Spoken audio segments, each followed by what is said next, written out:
How to change your name in Identity 5. Hi everyone, welcome back to another video from Tech for Gamers. In this video, we are gonna learn how you can easily change your name in Identity 5 as a beginner.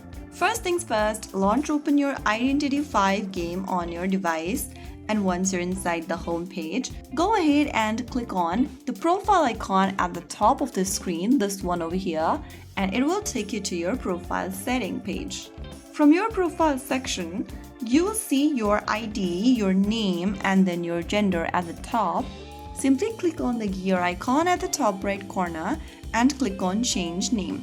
Now, type in a new name you want to change to. The first name change is free, so click on Rename over here and click Confirm. And then you need to verify your secondary password if you've set any. Enter your password and click Confirm to change your name.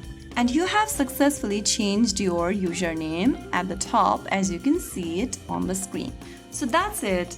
That is how you can change your name in Identity 5. If you try to change it again, then you cannot do it since it'll take 7 days until you can rename your profile again. So that's it. That's how it's super easily done. If you found the video helpful, don't forget to like, share, and subscribe to our channel. I will be back again in the next video. Stay tuned till then.